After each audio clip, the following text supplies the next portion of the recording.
Hadiah membunuh Alex. Lebih baik mengambil inisiatif daripada menunggu kematian. Dia berkata kepada Friska, tidak bisa begini terus. Kamu bawa pengawal ke lantai 2 untuk membuat garis pertahanan. Aku akan keluar untuk menembak mereka. Friska meraih lengannya dan berkata, Alex, terlalu berbahaya bagimu untuk keluar seperti ini. Daya tembak kita berbeda jauh dari mereka. Mengekspos diri tidak lain hanya mengantar nyawa. Kita bisa ke lantai 2 bersama dan menunggu hingga Nova dan yang lainnya untuk datang. Alex dengan tegas mendorongnya, dengarkan perintahku, kalian naik ke atas. Kita tidak akan bisa bertahan hingga 10 menit jika hanya diam. Percaya padaku. Kata-katanya tidak bisa diragukan lagi, Friska mau tidak mau menurut, dan membawa pengawalnya naik ke lantai 2. Setelah menunggu mereka pergi, Alex memegang pistol di tangannya. Dengan 10 peluru dan tidak ada cadangan, hampir tidak mungkin untuk berurusan dengan lebih dari 10 tentara bayaran profesional bersenjata lengkap. Tapi tidak ada cara lain. Dia menghadapi tembakan dan berjalan ke lantai 1. Ketika melewati kafetaria, dia menemukan lebih dari selusin pisau makan di lemari desinfeksi. Seketika terlintas ide bagus di benaknya, dia membuka lemari dan memasukkan semua pisau ke bagian pinggangnya. Setelah itu, Alex keluar dari kafetaria, baru saja dia menampakkan kepalanya, sederetan peluru langsung datang menghampiri dan meledakkan dinding di sebelahnya, seketika debu berceceran di semua tempat. Ada 2 tentara bayaran sudah masuk dari pintu utama. Alex mau tidak mau harus mundur kembali ke kafetaria. Tepat saat ini, dia mendengar 2 tembakan dari sudut atas. Friska menembak dari tempat tersembunyi, kedua tentara bayaran itu tewas seketika. Tembakan bagus. Alex berseru keras. Begitu dia selesai berbicara, serangkaian tembakan terdengar di luar jendela. Peluru-peluru itu menembak ke tempat persembunyian Friska. Friska hanya bisa berguling dan meninggalkan zona bahaya, dan tidak berani muncul sesuka hati lagi. Friska bersembunyi di titik buta tembakan sambil mengomel, brengsek, kuat sekali tembakannya. Alex, kamu harus berhati-hati. Saat perhatian musuh tertuju pada Friska, Alex diam-diam keluar dari kafetaria. Dia bergegas keluar pintu utama dan bersembunyi di bawah patung batu besar di depan pintu. Bagian depan pintu telah berantakan akibat ledakan. Dalam kabut tebal, Alex melihat ada lebih dari belasan tentara bayaran profesional yang memegang senjata panjang dan pendek di dinding bagian barat yang sedang berjalan maju sambil membungkukkan badan ke depan. Beberapa dari mereka memperhatikan pintu, dan beberapa yang bersenjata waspada terhadap jendela di atas kepala mereka, tetapi mereka tidak memperhatikan bahwa ada penyergapan di patung batu. Alex tidak ragu dan menembak lebih dulu. Dor, dor, dor. 3 tembakan, tidak ada satupun yang meleset. 3 tentara bayaran jatuh di tempat, jarak tembak 20 meter bukanlah masalah bagi Alex. Setelah menembak 3 kali, dia langsung melompat keluar dari balik patung batu. Di bawah perlindungan tumbuhan hijau, dia merangkak ke depan dengan cepat seperti ular dan melewati lebih dari 10 meter. Tepat tak lama setelah dia baru saja melompat keluar, ada suara keras di belakangnya. Seorang tentara bayaran melemparkan granat dan meledakkan patung batu itu menjadi tumpukan puing, asap dan debu berserakan. Dededer. Serangkaian peluru menembus tumbuhan hijau, mematahkan dahan dan daun satu demi satu. Sedangkan pada saat ini, Alex sudah bersembunyi di bawah papan reklame baja. Tebal papan itu sekitar 10 cm, dan juga ada cermin di atasnya. Dari cermin, Alex melihat ada 4 hingga 5 tentara bayaran di kiri dan kanan sedang mendekatinya. Bagus. Alex menatap pantulan cermin di atas papan reklame, memperkirakan posisi mereka. Ketika melihat beberapa orang tersebut telah dekat, dia tiba-tiba melemparkan pisau dari sisi kiri papan reklame. Dua tentara bayaran di depan tiba-tiba jatuh ke tanah. Karena tidak ada suara tembakan, tentara bayaran di belakang tidak tahu apa yang terjadi. Mereka hanya tercengang, dan sebilah pisau tajam sudah tertancap di tenggorokan mereka. Bruk, bruk. 3 tentara bayaran jatuh lagi. Tentara bayaran di sisi lain segera berjongkok di tanah, dan menembak pada saat bersamaan setelah sadar. Peluru, dor, dor, ding. Peluru dipantulkan kembali saat menghantam papan reklame. Seorang tentara bayaran ditembak balik oleh peluru yang ditembaknya, dan mati tertembak di bagian kepala. Alex memegang pisau di kedua tangannya, lalu berdiri dari belakang papan reklame, dan dengan cepat mendatangi 3 tentara bayaran yang terjatuh di tanah. Orang-orang yang tergeletak di tanah hampir tidak bisa melarikan diri, seiring kilatan cahaya pisau, leher 3 tentara bayaran yang tersisa dipotong, mereka terbujur kaku di sana. Serangkaian pembunuhan penembak jitu ini hanya diselesaikan dalam waktu beberapa detik, di depan pintu tergeletak belasan mayat tentara bayaran. Alex yang tiba-tiba merasa ada bahaya mendekat. Dia melompat ke depan, berbalik dan berguling ke belakang. 2 tembakan membuat lubang sedalam setengah kaki di dinding beton di sampingnya. Ada penembak jitu. Melihat penembak jitu itu melepaskan 2 tembakan kosong, Edwin marah besar dan berteriak berulang kali, "Bunuh, bunuh dia. Bunuh orang ini, aku punya hadiah besar, 200 juta, tidak, 1 miliar. Sekarang Alex telah melewati semak-semak dan menghilang di balik bebatuan. Ada beberapa goa batu di atas bebatuan tersebut, dan pas sekali bisa digunakan untuk mengamati keadaan di luar. Di depan bebatuan tersebut terdapat kolam ikan, dan sebagian besar ikan mas di dalamnya telah mati akibat ledakan. Mendengar hadiah tersebut, pemimpin tim, Nico, memimpin beberapa tentara bayaran menuju bebatuan.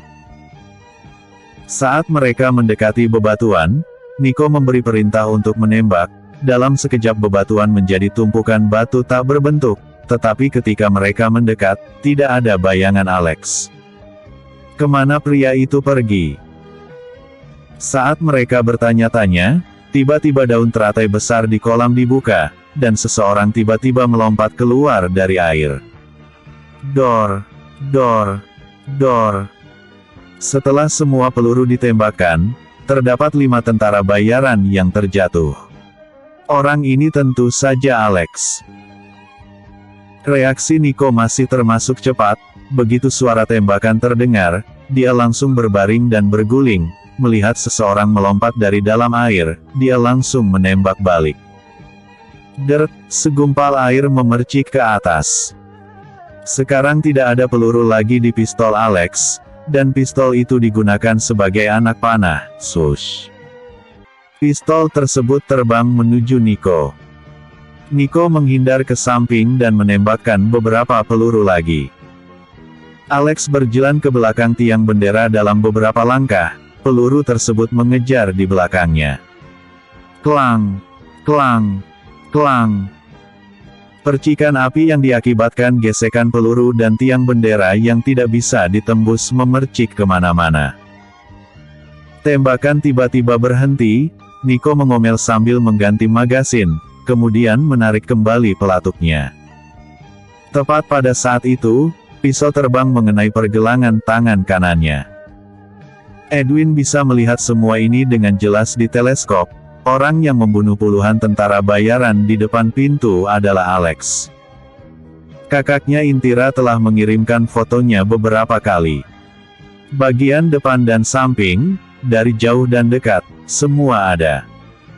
Bisa dipastikan bahwa dialah orangnya. Friska dan pengawalnya melihat semua ini dengan jelas di dalam gedung. Orang-orang di dalam gedung juga mengagumi Alex. Alex benar-benar luar biasa. Setelahnya, semua orang merasa malu. Menyaksikan Alex bertarung melawan para bandit sendirian, sedangkan dirinya bersembunyi di dalam gedung. Di bawah pimpinan Edwin, mereka kembali menyerang dari 4 arah. Para pengawal berkata pada Friska, "Nona, ayo kita keluar juga, kita tidak bisa membiarkan Kak Alex melakukannya sendirian." Episode sebelumnya. Situasi darurat. Episode berikutnya. Kalah telak. Terpopah telak. Sebenarnya, bagaimana mungkin Friska tidak khawatir?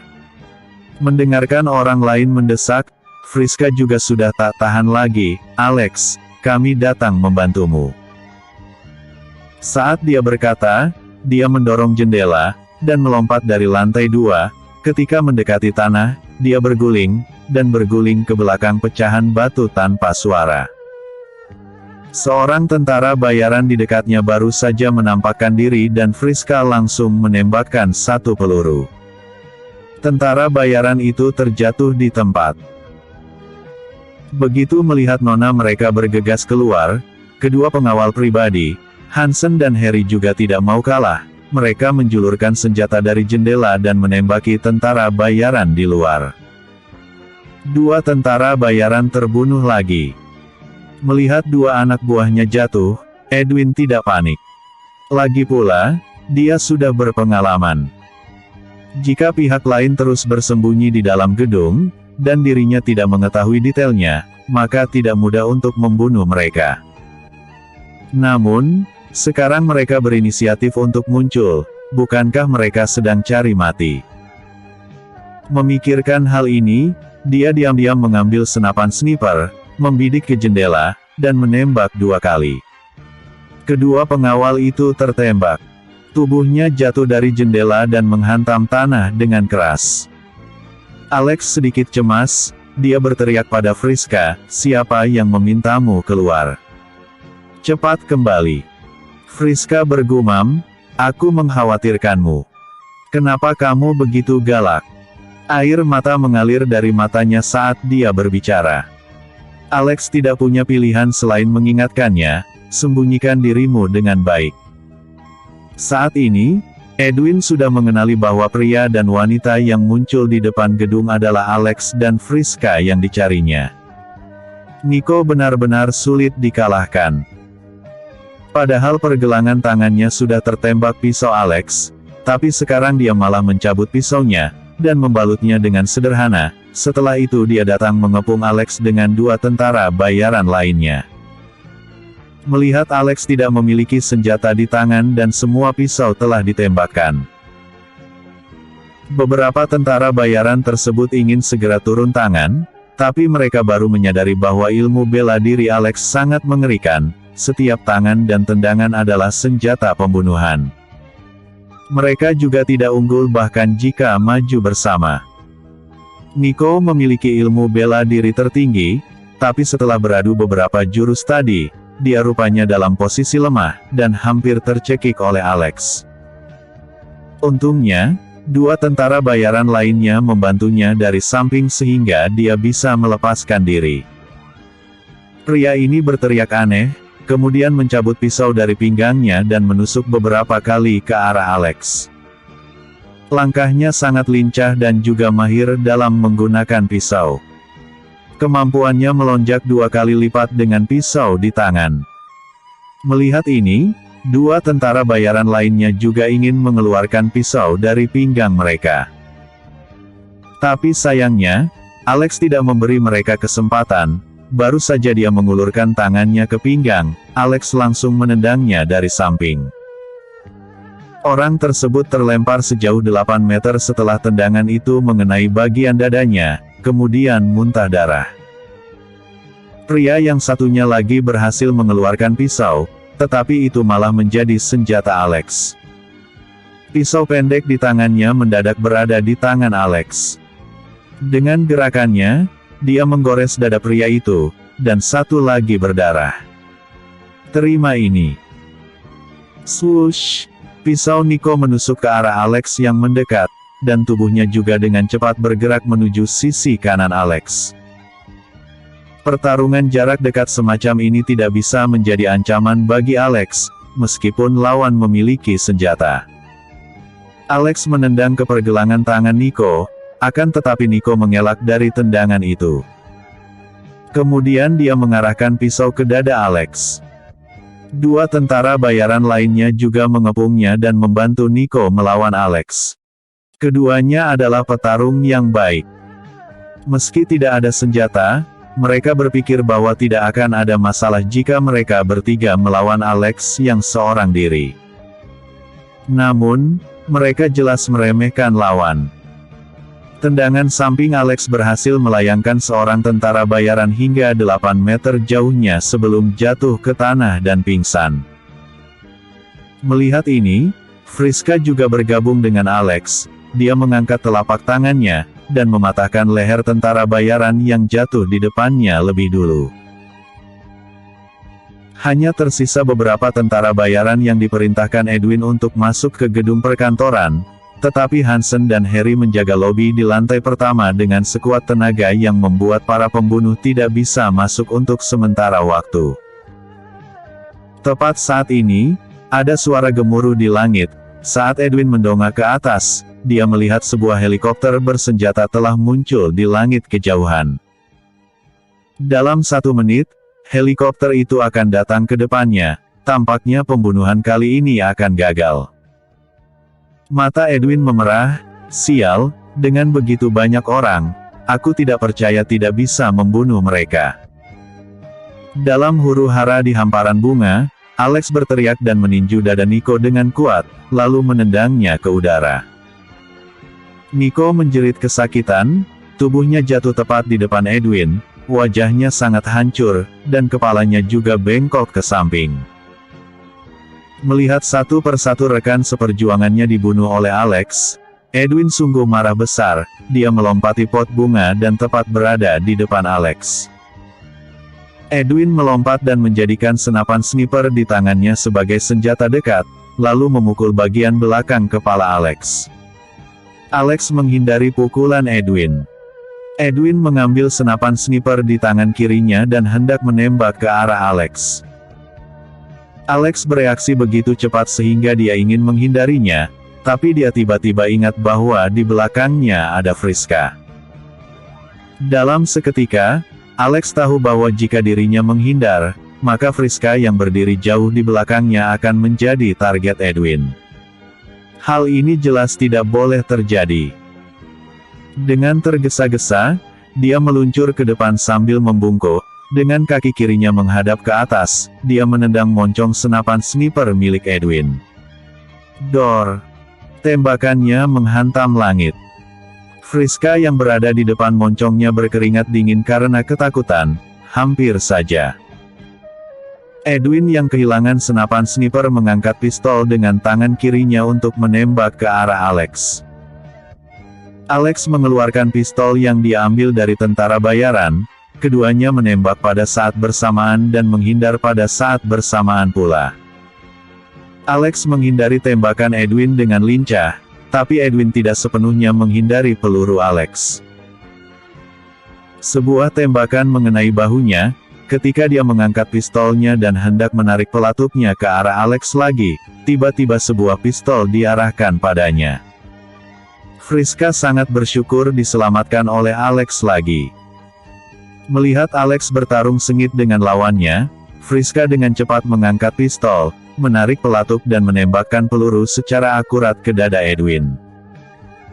Tubuh Edwin gemetaran, dia mencoba mengerahkan tenaga terakhirnya untuk menembak Friska, tapi Alex memukul dadanya dengan kuat. Pukulan ini terlalu kuat dan tepat mengenai dada Edwin. Bruk! Edwin terlempar jauh dan langsung mati. Melihat bos yang sudah mati, dua tentara bayaran yang tersisa segera berbalik dan ingin kabur. Friska berlari mengejar mereka, kemudian memukul punggung seorang tentara bayaran dengan keras. Tentara bayaran itu langsung saja tewas di tempat. Yang satunya lagi mengarahkan senjata untuk ke arah Friska. Friska menghindari peluru itu. Alex mengangkat tangannya dan membunuh tentara bayaran terakhir dengan pistol. Saat ini, suara gemuruh di langit sudah terdengar jelas, helikopter dari pihak polisi telah tiba.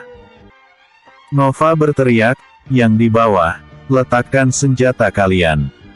Jika tidak, kami akan menembak. Alex tahu bahwa polisi yang berada di dalam pesawat tidak bisa membedakan antara musuh dan orang sendiri.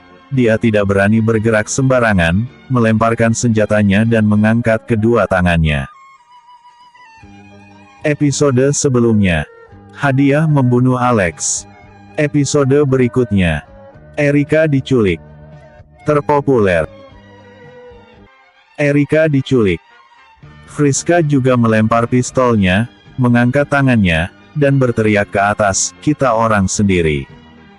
Apa itu Kapten Ardiansyah? Ayahku terluka, cepat kemari. Nova memerintahkan helikopter untuk turun. Dia turun mengikuti tali pendaratan. Friska, bagaimana kondisi ayahmu? Friska meneteskan air mata, aku tidak tahu, yang pasti, dia mengeluarkan banyak darah.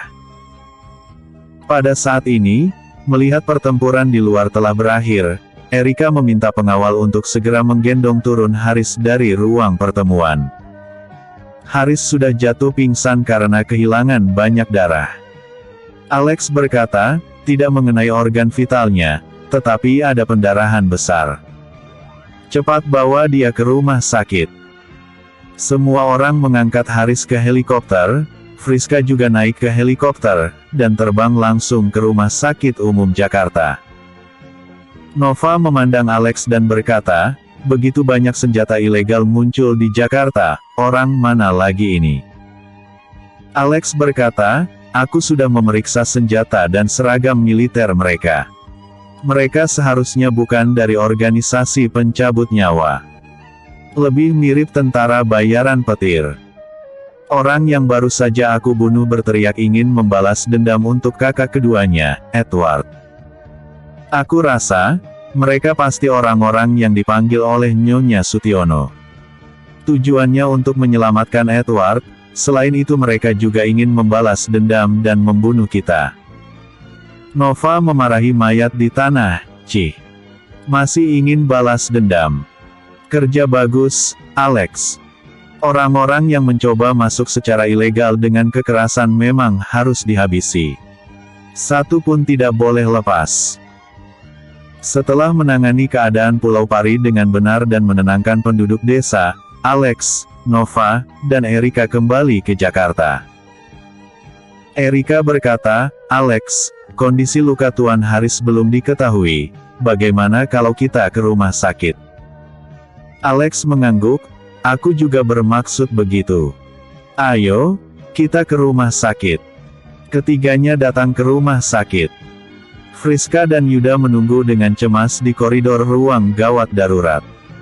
Melihat Alex datang, Friska menghampirinya dengan cepat. Alex, kamu datang. Alex mengangguk, bagaimana situasi ayahmu? Friska berkata, dokter mengatakan luka tembaknya tidak serius, tetapi pendarahannya terlalu banyak. Mereka masih berusaha menyelamatkannya. Ini sudah lebih dari 1 jam, tapi dia belum bangun juga. Alex menghibur, jangan khawatir. Asalkan peluru tidak melukai organ vital, dia pasti akan bangun. Pada saat ini, pintu ruang UGD terbuka. Seorang dokter keluar, dan semua orang bergegas bertanya. Dokter berkata, tolong jangan khawatir. Tuan Haris telah melewati masa kritis. Dia akan bangun dalam beberapa menit. Anggota keluarga harus ingat untuk tidak menjenguk terlalu lama, dan jangan membuatnya emosional. Friska berkata dengan gembira, baik. Semua orang akhirnya bisa tenang. Mereka berkumpul berpasangan dan bertiga di koridor untuk membahas serangan itu. Alex dan Nova dengan hati-hati menganalisis apakah akan ada serangan kedua. Alex mengerutkan kening, aku selalu merasa tujuan mereka kali ini bukan hanya untuk membunuhku. Mungkin masih ada tujuan lain. Kapten Ardiansyah, Kamu harus memberitahu bagian penjara untuk memperkuat pengawasan terhadap Edward. Begitu pintu ruangan terbuka, seorang dokter wanita berseragam medis dan mengenakan masker keluar. Dia berteriak ke koridor, "Siapa Erika? Kemari untuk mengambil laporan medismu." Erika kebetulan ada di sampingnya. Ketika dia mendengar panggilan untuk dirinya, dia agak bingung, "Laporan medisku." Tapi dia tetap menjawab, "Aku Erika." Dokter wanita itu meliriknya dan memberi isyarat kepada Erika untuk mengikutinya ke ruangan. Erika tidak banyak berpikir, dan berjalan mendekat. Alex juga mendengar teriakan itu, dia tiba-tiba berteriak, "Jangan masuk, Erika." Tapi sudah terlambat, Erika sudah berada di depan dokter wanita itu, dan orang itu meraih pergelangan tangan Erika segera setelah dia mengulurkan tangan, dan menariknya dengan kuat. Erika ditarik ke dalam ruangan. Bam! Pintu ditutup rapat. Alex berteriak, "Gawat, wanita itu bukan dokter, Erika dalam bahaya." Alex bergegas melewati kerumunan. Ketika Alex berhasil sampai ke depan pintu, pintu tersebut telah dikunci dari dalam. Nova berteriak, "Alex, ada apa?" Alex tidak sempat menjelaskan. Barusan dalam sekejap, dia tiba-tiba merasa bahwa dokter wanita ini terlalu aneh, karena meski memakai jas putih, tapi dia malah mengenakan sepasang sepatu bot militer di kakinya. Tidak perlu diragukan lagi, wanita ini adalah tentara bayaran. Meskipun Alex bereaksi begitu cepat, tapi tetap saja terlambat selangkah, dan Erika sudah dibawa pergi. Alex tidak bisa berpikir terlalu banyak, dia mengangkat kakinya dan menendang pintu itu. Dengan tenaga kuat Alex, pintu tersebut ditendang hingga hancur. Alex bergegas masuk dan mencari dengan cepat, tetapi tidak ada lagi bayangan Erika di ruangan itu. Seorang dokter wanita diikat ke kursi dan mulutnya disumpal. Alex melihat lagi, jendelanya terbuka, dan sebuah fan di bawah telah dinyalakan. Brengsek, sudah kuduga ada rencana lain. Alex tidak berpikir banyak, dia melompat langsung dari jendela di lantai 3. Namun, mobil van itu melaju dengan kecepatan tinggi menuju gerbang rumah sakit. Nova juga ikut melompat ke bawah. "Alex, apa Erika dalam masalah?" Tepat pada waktunya, sebuah mobil off-road berhenti di sebelahnya, dan seorang wanita parubaya turun dari mobil. Saat dia ingin mengunci pintu, Alex mendekatinya dan mendorongnya. "Maaf, Kak. Aku pinjam mobilmu." Alex naik ke kursi pengemudi. Sebelum wanita itu bereaksi, mobil sudah melaju pergi begitu Alex menginjak pedal gas. "Mobilku, pencuri. Berhenti." Wanita itu mengejarnya dari belakang, tapi karena dia mengenakan sepatu hak tinggi, bagaimana mungkin dia bisa mengejar Alex? Nova belum sempat naik mobil Alex, jadi dia hanya bisa menghibur wanita itu. "Aku adalah kapten tim kriminal, Nova. Mobilmu tidak akan hilang." Setelah itu, Nova memberi perintah jarak jauh, agar semua polisi di Jakarta segera bertindak dan memblokir semua rute lalu lintas penting. Sekarang jam 12 siang, yang mana lalu lintas sedang padat. Pengejaran tidak berjalan lancar. Setelah van yang membawa Erika meninggalkan rumah sakit, mobil itu melaju jauh ke selatan. Setelah mengejar kurang dari 2 mil, tiba-tiba sebuah van yang sama melaju sejajar dengan mobil yang menculik Erika. Yang paling mengejutkan Alex adalah plat nomor kedua van itu ditutupi dengan kertas berwarna. Alex panik, gawat, para bajingan ini telah merencanakan sejak awal. Untuk sesaat dia tidak bisa membedakan di mobil mana Erika berada. Di depan ada lampu merah, tapi kedua mobil itu menerobos lampu merah tanpa ragu, kemudian yang satu ke kiri dan satunya lagi ke kanan. Alex sangat marah sampai menepuk jok mobil. Brengsek, sungguh licik. Dia ragu-ragu sejenak melihat kedua mobil itu, kemudian terus mengejar van yang di sebelah kanan. Sekitar 5 menit kemudian, Alex menghentikan van itu. Dia melompat keluar dari van, dan bergegas ke depan van. Dia menarik pintu mobil dengan paksa. Di dalam, seorang pria parubaya dengan kumis bertanya ketakutan, "Apa yang kamu lakukan?" Alex melirik ke kursi belakang mobil, di dalamnya kosong. Sial. Bisa-bisanya aku salah. Jelas bahwa Erika ada di mobil lain. Episode sebelumnya. Kalah telak. Episode berikutnya. Telepon dari